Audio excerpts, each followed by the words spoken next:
기도하시겠습니다.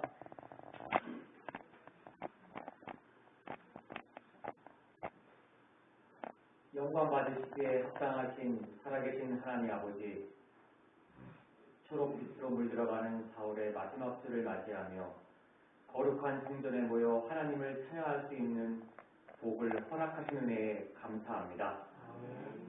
또한 지난 한 주간 우리들의 삶을 지켜주시고 건강도 지켜주심에 감사합니다. 그러나 늘 부족하고 어리석기만 한 저희들, 한 주간의 생활 속에서 잠시간의 세상적인 유혹을 이기지 못해 이런저런 모양으로 경건한 삶을 살지 못하였던 우리에게도 고백하오니 용서하여 주옵소서. 바다와 같은 넓은 은혜와 주의 거룩한 보혈로 정결하시어서 주의 의로 덧입혀 주시옵소서. 평화의 주님, 주님께서 오신 것은 이 땅에 평화를 전하기 위함이요 제자들과 성도들에게도 평화를 이루는 자가 되라고 가르치셨습니다. 그러나 우리는 주님의 이 명령을 거스리고 시기와 질투와 다툼을 향해 달려가고 있지 않은지 돌아봅니다. 사회의 갈등은 서로 양보하여 평화를 이루게 하시고 정치권에서도 타협과 조율이 있어 오직 국민을 위한 정치를 이루게 하옵시며 우리 교회의 성도들도 하여금 주님의 평화가 이 땅에 펼쳐지도록 평화의 도구로도 삼아 주시옵소서. 위로의 주님, 이 자리에 육신이 건강하지 못해 치유를 구하는 성도가 있거든 주님의 놀라운 능력으로 치료해 주시고 그의 믿음대로 이루어지게 하옵소서. 물질적으로 어려워서 소중한 가정이 고난받는 일이 없게 하시고 구원의 손길을 허락하옵소서. 자신의 믿음을 돌아보고 하나님을 의지하여 전적으로 주님께 맡기는 삶을 살게 하옵소서. 어려우면 어려울수록 예배를 통해 말씀으로 위로받고 기도 중에 희망의 빛을 보게 하여 주시옵소서.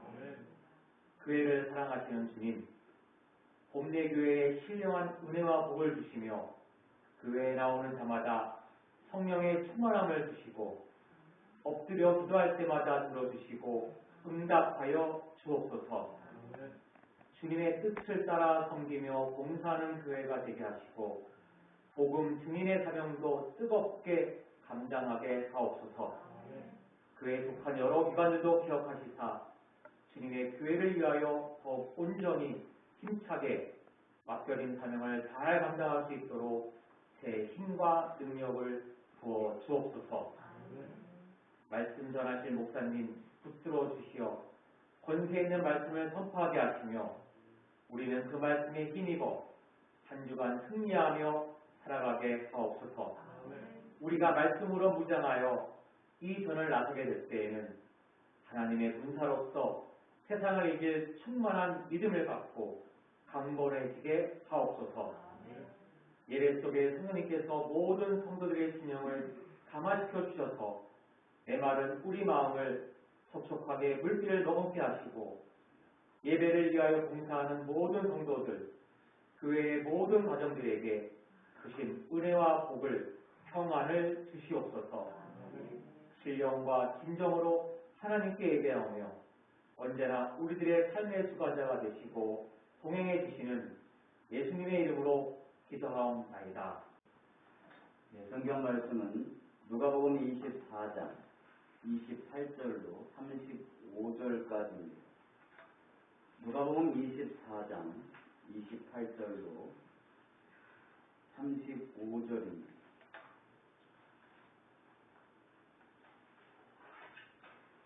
신약성서 140쪽입니다.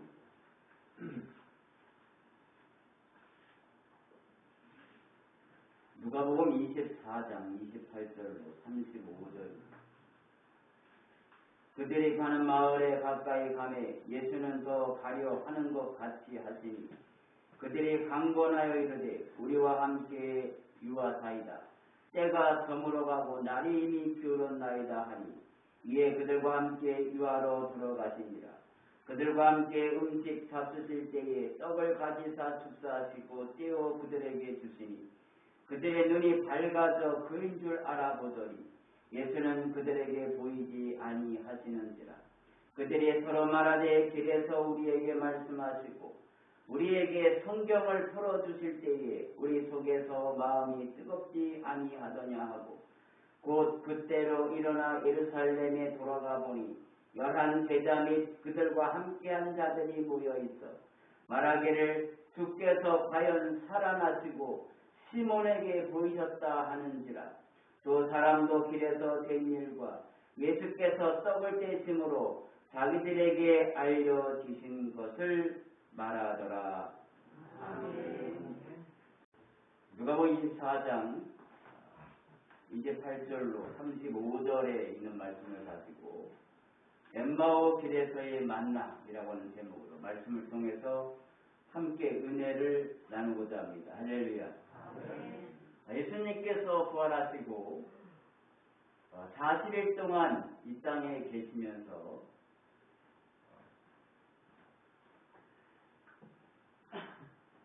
본인이 부활하셨음을 많은 사람들에게 보이셨습니다. 제자들에게, 500여 형제들에게, 또 베드로에게, 야고보에게, 그리고 사도 바울에게 나타나셨습니다. 오늘 본문에 나오는 두 제자, 예루살렘에서 엠마오로 내려가는 두 제자에게도 주님께서 나타나셨습니다. 오늘 본문에 나오는 예수님의 두 제자는 예루살렘에서 엠마오로 내려가는 중이었습니다. 왜 엠마오로 내려가고 있는 상황이냐 하면 예루살렘에는 어떤 여자들이 예수가 다시 살아났다라고 하는 소문을 내므로 말미암아 예루살렘의 분위기가 무섭고 불안한 공기가 감돌아서 두 제자는 신변의 위협을 느끼고 예루살렘에서 빠져나와 엠마오로 피난을 가고 있는 중이었습니다. 본문에 나타난 두 사람의 신분이 예수님의 제자로 이렇게 나타나고 있는데 예수님의 제자는 12제자 외에 70인의 제자를 두고 계셨습니다. 이 엠마오라고 하는 곳은 예루살렘에서 약 25리 정도 되는 작은 마을로 예루살렘 동쪽에 위치하고 있습니다. 잠깐 거기 있어.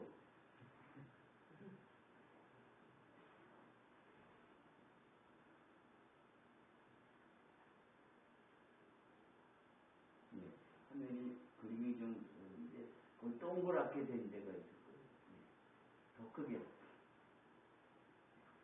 동그랗게 칠한 데가 엠마오 지역이고 이쪽이 예루살렘입니다. 예루살렘이 약 900 정도 되는 높은 고지였기 때문에 예루살렘에서 엠마오로 약 25리 정도 되는데 그쪽으로 이제 내려가고 있었습니다. 피신하고 있는 것이죠. 잡히면 죽을까봐 염려돼서 이제 도망가고 있는 중인 것입니다. 그때 부활하신 예수님께서 나타나셔서 지금 무슨 말을 하고 있느냐라고 물으니까 이 두 제자가 하는 말이 대제사장들과 관원들이 예수님을 십자가에 못 박아 죽였는데 사흘 만에 살아났다는데 시체도 못 보고 살아나신 예수님도 보지 못했다는 것입니다. 예수가 정치적으로 이스라엘을 로마로부터 해방시켜 줄 알았는데 너무 아깝게 죽었다는 것입니다. 예수에 대한 기대와 소망의 좌절 때문에 부활을 믿지 않고 서둘러 엠마오로 내려가고 있는 제자들이었습니다. 그런 제자들을 주님은 그냥 버려두지 않고 그들을 만나셔서 다시 감격과 기쁨을 회복하게 하시고 예루살렘으로 발걸음을 돌이키게 하셨습니다. 슬픔과 절망에 빠져있던 제자들이 부활하신 주님을 만남으로 기쁨과 소망으로 바뀌어졌습니다. 오늘 이 말씀을 듣는 저와 여러분도 슬픔과 절망의 제자들이 부활하신 주님을 만나 기쁨과 소망으로 바뀌어진 것처럼 오늘 말씀을 듣는 저와 여러분에게도 이와 같은 은혜가 충만하시기를 주님의 이름으로 간절히 축원합니다. 엠마오길에서 부활의 주님을 만난 제자들은 첫 번째, 눈이 밝아졌습니다. 31절에 보면 그들의 눈이 밝아져 그인 줄 알아보더니 예수는 그들에게 보이지 아니하시는지라 그랬습니다.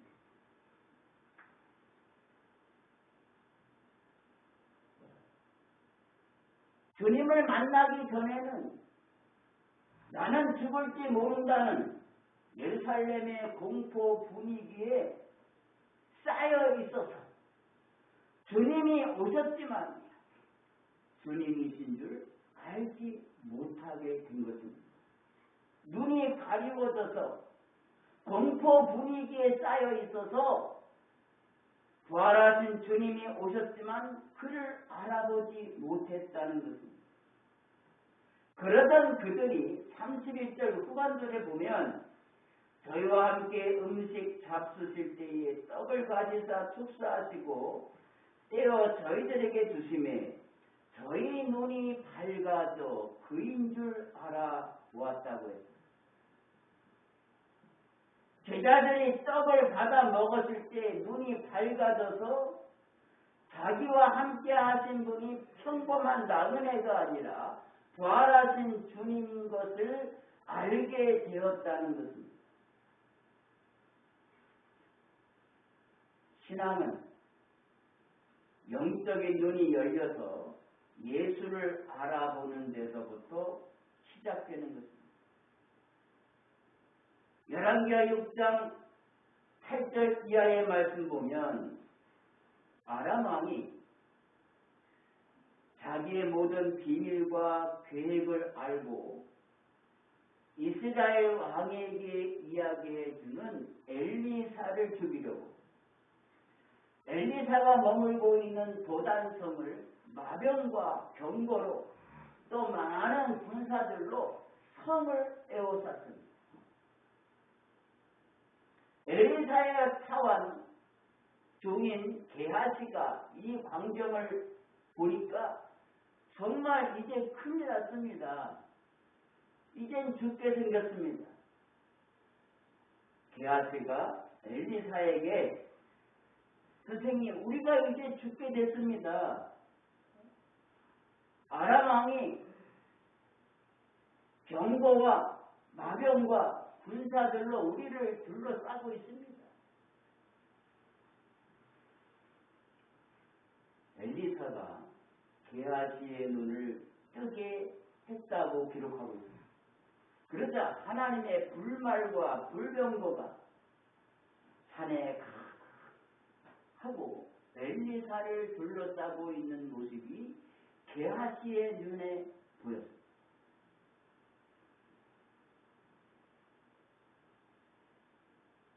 우리의 영적인 눈이 열려서 하나님의 사랑을 볼 수 있어야 됩니다. 하나님의 우리에게 주신 주시는 능력을 볼 수 있어야 됩니다. 하나님이 우리에게 주시고만 약속하신 축복을 볼 수 있어야 되는 것입니다. 스데반이 순교할 때 성령이 충만하여서 하나님의 영광과 예수께서 하나님 우편에 서신 것을 보고라고 사도행전 7장 55절에 기록합니다. 부활하신 그들의 눈이 열려서 부활하신 주님을 알아본 것처럼 저와 여러분도 부활의 주님을 늘 만남으로 우리의 영적인 눈이 열려지시는 그런 축복에 함께 하시기를 주님의 이름으로 간절히 축원합니다. 두 번째로는 마음이 뜨거워졌다고 했습니다. 32절 말씀 보니까 저희가 서로 말하되 그래서 우리에게 말씀하시고 우리에게 성경을 풀어주실 때에 우리 속에서 마음이 뜨겁지 아니하더냐라고 했습니다.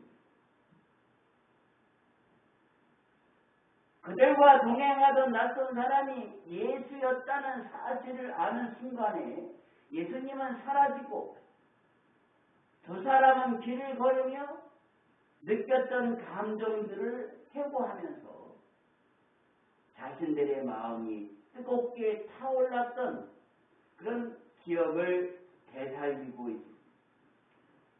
마음이 뜨거워졌을 때가 언제입니까? 예수께서 성경을 풀어주실 때에 우리 속에서 마음이 뜨겁지 아니하였더냐라고 했습니다. 우리가 말씀을 잘 들을 때 예수를 만나고 마음이 뜨겁게 감동되는 것인 줄로 믿습니다. 우리가 왜 예배 시간에 이렇게 바쁜 가운데 와서 있습니까? 오늘 말씀 속에서 역사하시는 주님의 음성을 듣기도 하고 들으려고 또 주님을 만나려고 바쁜 시간에도 시간을 내서 이렇게 예배하고 있는 것 아니겠습니까? 말씀을 잘 들으려고 말이죠. 나에게 어떤 말씀을 하시는가? 험난하고 악한 시대를 살아가는 나에게, 우리들에게 오늘 주시는 말씀이 어떤 은혜가 될까? 사모하며 간구하는 마음으로 우리가 이 자리에 있는 것 아니겠습니까? 오늘 말씀을 통해서 주님을 만나는 저와 여러분이 될 수 있기를 주님의 이름으로 간절히 축원합니다. 어떤 사람들은 한국교회 교인들이 설교를 들을 때 90%는 하나님의 말씀으로 10%는 인간의 말로 듣는다고 하는 그런 통계가 있다고 합니다.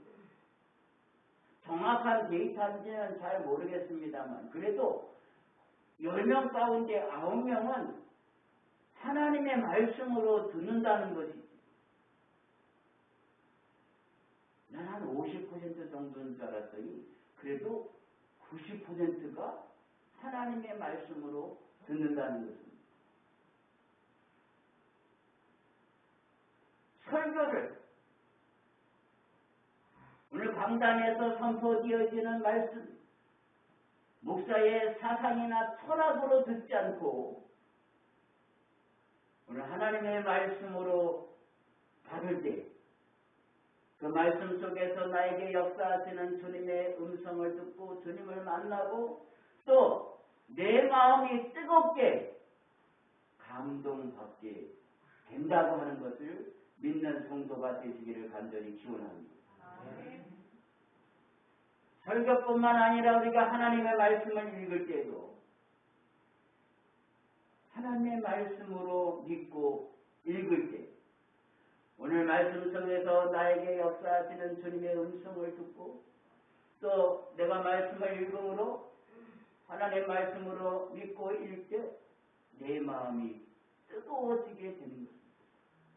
내가 읽지 않아도 다른 사람이 말씀을 읽을 때 내가 잘 들음으로 내 심령이 뜨거워지는 역사도 역사적으로 많이 있지 않습니까? 요한의 신뢰 목사, 이 성령 강림들이 돌아오는데 요네슬레 목사님도 올더스테이트 길을 가다가 모라비안 교요들이 성경을 공부하는 그 시간에 어떤 사람이 로마서 서문을 읽을 때에 의인은 믿음으로 산다라고 하는 그 말씀을 들을 때에 심령이 뜨거워졌다고 기록하고 있습니다. 내가 읽어도 하나님 말씀은 마음이 뜨거워질 뿐만 아니라 다른 사람이 읽는 것을 내가 잘 들을 때에도 심령의 뜨거움을 느끼게 되는 것입니다. 할렐루야. 그래서 우리 믿는 성도는 누가 성경을 읽든 간에 잘 들으면 내 심령이 뜨거움을 얻게 되는 것입니다. 마음이 뜨거워질 때에 내 심령이 살게 되고 봉사하고 충성하고 헌신하는 그런 삶을 살게 되는 것입니다. 마음이 뜨거워졌다는 말은 무슨 뜻입니까? 열정이 생겼다는 말입니다. 열정. 엠마오로 내려가던 제자들의 마음은 어떻겠습니까? 의심과 부정과 불안이 충만했습니다. 그런데 이들이 부활하신 주님을 만난 이후에 마음이 뜨거워졌습니다. 주님을 만나고 새로운 열정이 생겼습니다. 사도 바울의 선교 열정이 세계를 복음화시켰습니다. 열정이 사명을 다하게 만드는 것입니다.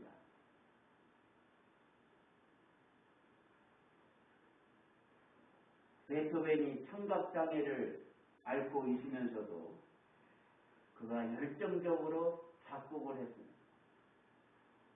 그래서 하나의 곡을 12번 이상 다시 썼다고 합니다. 하이든은 숱한 역경을 겪으면서도 800개 이상의 곡을 작곡했습니다. 특히 불의의 명작 천지창조는 그의 나이 66세 때 발표한 곡입니다. 우리 권사님도 붙잡아줘요.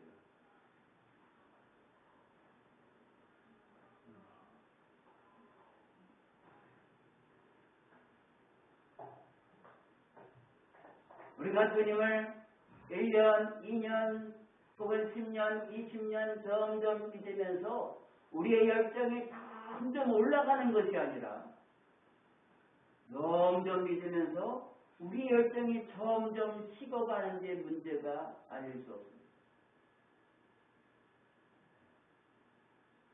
어제보다는 오늘이, 오늘보다는 내일이 다 열정적으로 신앙을 우리가 해야 하는데 점점 갈수록 나태해지고 정식화되고 외식적인 그런 모습이 되어가는 것이 우리의 신앙의 모습 아니겠습니까?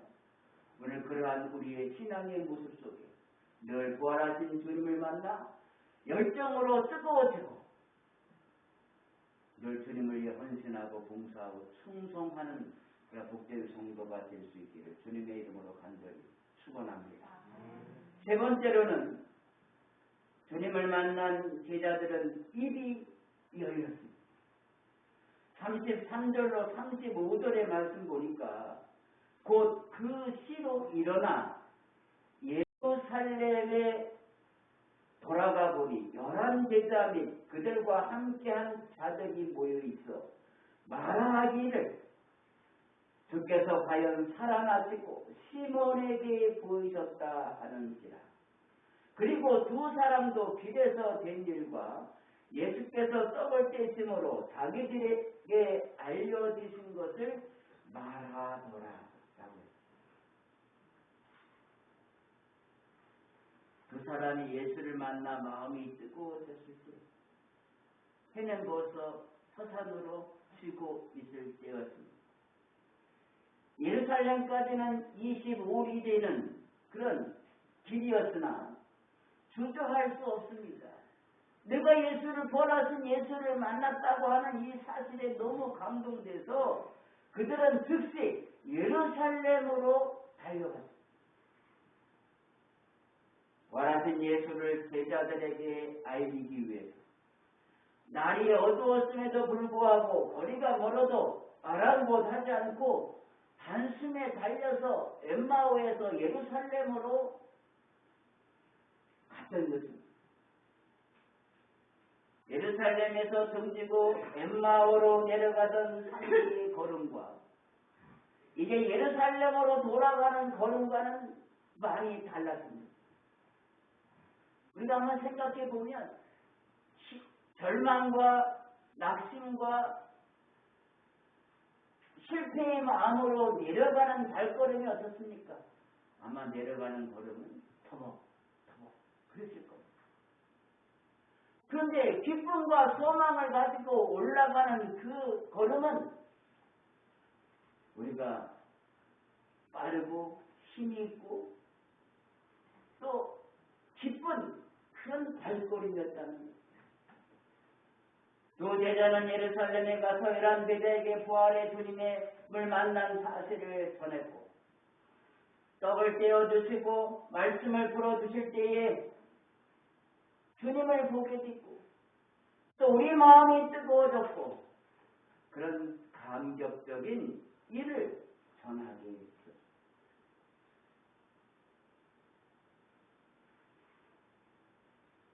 그들이 말하기를 입을 열어서 전했다는 것입니다. 오늘 예수를 믿는 부활의 주님을 믿는 저와 여러분의 입도 늘 열려야 됩니다. 많은 사람들이 우리 예수 믿는 사람들의 입을 비꼬는 그런 말도 있잖아요.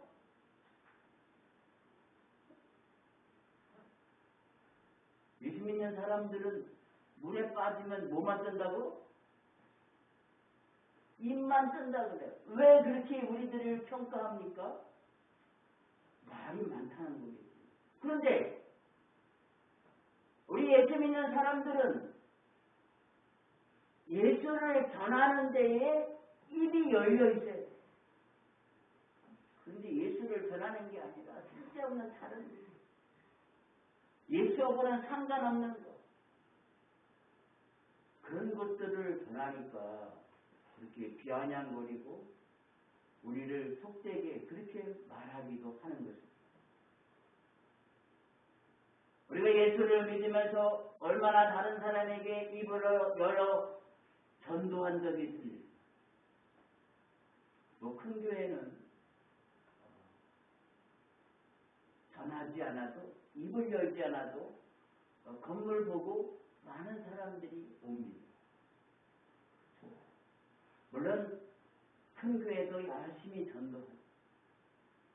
그런데 건물 보고 오는 사람도 상당수 있을 겁니다. 목사님의 능력 보고 오는 사람도 있을 겁니다. 어쨌든 간에 큰 교회든 작은 교회든 개척교회든 예수를 믿는 성도들은 입이 열려 있어요. 할렐루야. 예수를 전하는 자가 되어야 돼요. 우리가 조금 더 전도한다면 더 많은 생명을 구원할 수 있을 것입니다. 우리가 조금 더 기도한다면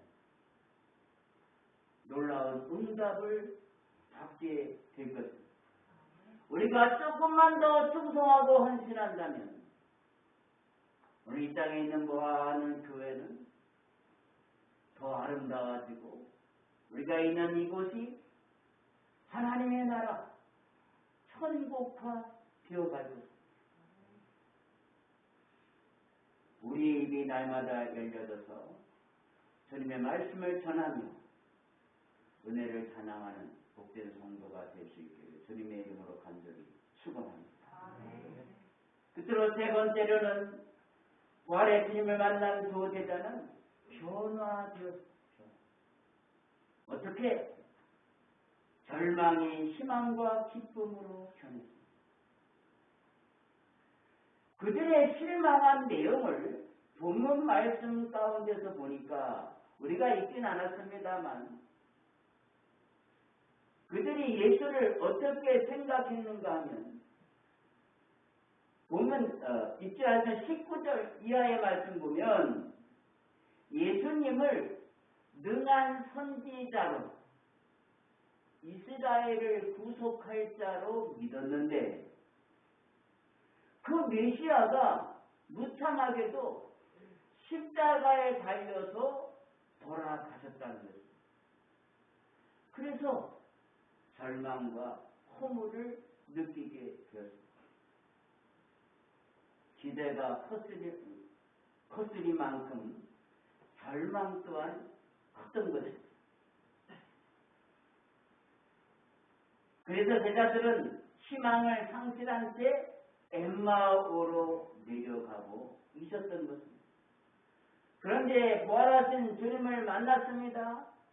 희망을 갖게 되고 소망과 기쁨을 얻게 됩니다. 오늘 저와 여러분이 날마다 매주일마다 예배하고 기쁨의 주님을 만나는 그런 영적인 그런 사건들을 경험합니다.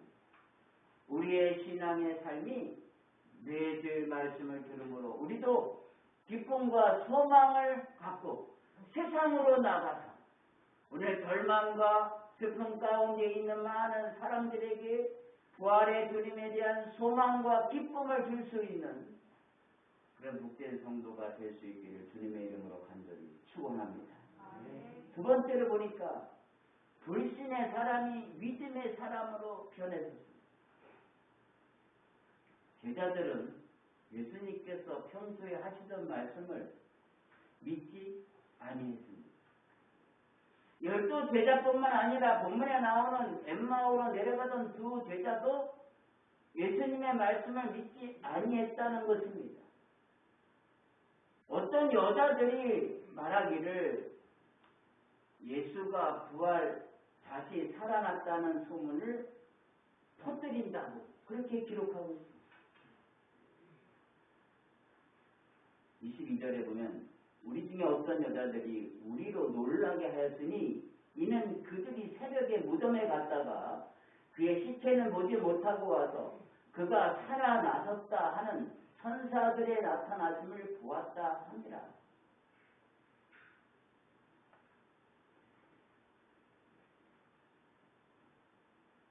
무덤에 갔던 어떤 여자들이 예수께서 살아나셨다 라고 하는 그런 이야기를 퍼뜨렸다는 것입니다.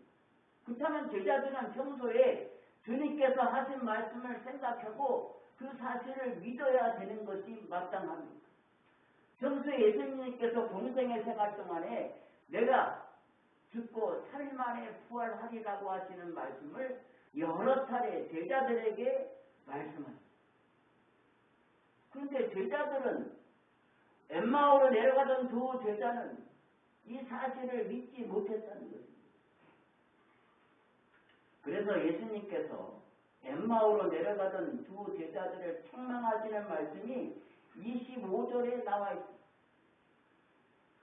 이르시되 미련하고 선지자들이 말한 모든 것을 마음에 더디 믿는 자들이요 그리스도가 이런 고난을 받고 자기의 영광에 들어가야 할 것이 아니냐 하시고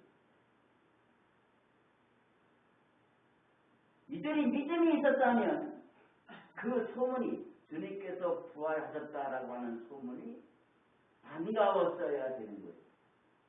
그러면 그렇지. 평소에 예수님께서 하시던 말씀이 딱 맞네. 예수님 말씀대로 예수님께서 부활하셨네. 그리고 예수님이 부활하신 곳을 찾아갔어야 마땅한 것입니다.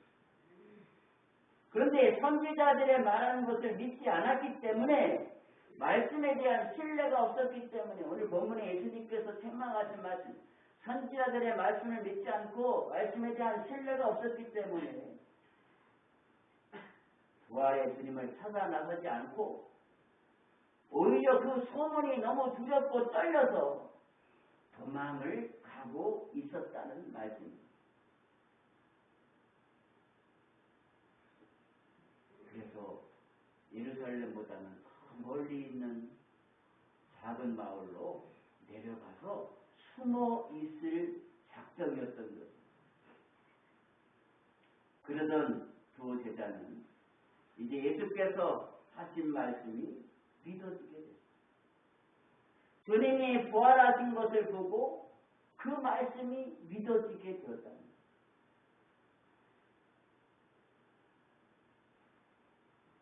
많은 사람들이 한국교회를 비판하기를 신앙은 보수 같은데 삶이 결여되어 있다고 지적하기도 합니다. 우리가 입으로는 주여 주여 믿습니다를 많이 합니다. 그런데 삶에는 주님을 믿는 주여 믿습니다라고 하는 그 말씀대로 살아가고 있지 못하다고 하는 지적인 것입니다. 진정한 믿음이란 무엇일까요?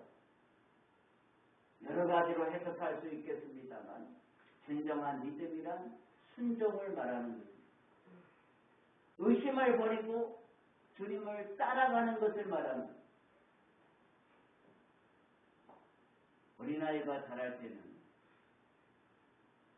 부모는 자녀에게 요구하는 것이 없습니다. 그냥 잘 자라만 두면 됩니다. 우유 잘 먹고 밥 잘 먹고 자라기만 하면. 그런데 아이가 자라서 말도 하게 되고 뛰기도 하면 요구하는 것이 있습니다. 말 잘 들어라 라고 하는 요구하는 게 있습니다. 우리의 영적인 삶도 마찬가지입니다. 처음 믿을 때는 그저 믿음이 자라기만 하면 됩니다. 그런데 그의 믿음이 이제 그가 성장하게 되면 그 다음부터는 순종을 요구하게 됩니다.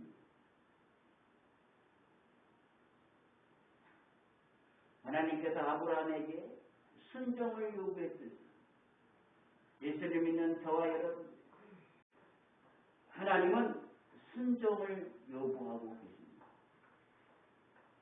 불신앙의 제자들이 부활하신 주님을 만나고 믿음이 생겼습니다. 이후에 주님을 열심히 믿는 참된 제자가 된 것입니다. 오늘 저와 여러분도 부활의 주님을 늘 만나서 우리의 불신앙이, 우리의 없는 믿음이 반석 같은 믿음으로, 그래서 순종함으로 주님을 따라가는 그런 복된 성도가 될 수 있기를 다시 한번 주님의 이름으로 간절히 축원합니다. 끝으로 세 번째로는 방향이 바뀌었습니다. 엠마오에서 예루살렘으로 방향이 바뀌었습니다. 그 말씀은 너희들이 가야 할 길은 엠마오로 가는 길이 아니라, 피난길이 아니라 예루살렘으로 가야 하는 사명의 길임을 주님은 그들에게 깨닫게 해 주셨다는 것입니다. 오늘 믿는 성도의 길은 아무렇게 막 살아가는 길이 아닙니다. 저와 여러분이 가는 신앙의 길은 내가 가고 싶은 대로 막 가는 게 아니에요. 우리들이 가야 할 길이 있습니다. 신앙의 길이 있습니다. 영생의 길로 가야 하는 것입니다. 넓은 길이 아니라 좁은 길이라고 성경은 말하고 있습니다. 그런데 이 길로 가는 사람이 그렇게 많지 않습니다. 오늘 많은 사람들이 넓은 길로 택하여 가고 있는데 그들을 선택해서 좁은 길로 갈 수 있도록, 영생의 길로, 구원의 길로 갈 수 있도록 오늘 저와 여러분들이 힘쓰고 애써야 하는 것입니다. 광야길을 통과해야 가나안에 도착할 수 있게 되는 것입니다. 고난의 길, 어려운 길, 정도를 걸어가야 가나안 땅에 도착할 수 있게 되는 것입니다. 제자들이 잘못된 길로 가다가 이제는 다른 길로 가게 됐습니다. 엠마오가 아니라 예루살렘으로 가야 하는 것입니다. 그 길을 우리는 사명의 길이라고 말할 수 있습니다. 사랑하는 성도 여러분, 저와 여러분도 부활의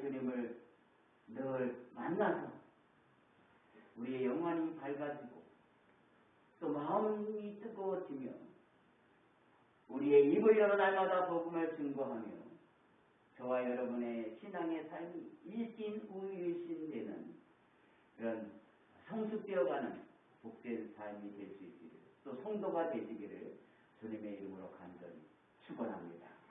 기도하겠습니다. 하나님 아버지 은혜와 사랑을 감사합니다. 오늘 말씀을 통해서 큰 깨달음 허락해 주시니 참으로 감사합니다. 엠마오로 내려가던 두 제자가 주님을 만나 영안이 밝아지고 마음이 뜨거워지며 입을 열어 복음을 증거하고 새롭게 변화되었듯이 오늘 예수를 믿는 우리의 신앙의 삶도 그와 같은 삶을 살아갈 수 있는 성도가 되도록 하나님 도와주시옵소서. 우리가 살고 있는 세상은 우리로 하여금 그렇게 살아가도록 내버려 두지 않고 있습니다. 때로는 고통과 고난과 핍박이 우리를 엄습해 올 때도 있는데 우리 주님 주신 힘과 능력으로 힘있게 이기고 나가는 그러한 성도가 되도록 하나님 도와주시옵소서. 앞으로 한 주간 동안도 주님 주신 힘과 능력으로 힘있게 살아가는 저희들 되도록 인도해 주실 줄로 믿사오며 예수님의 이름으로 기도하옵나이다. 아멘.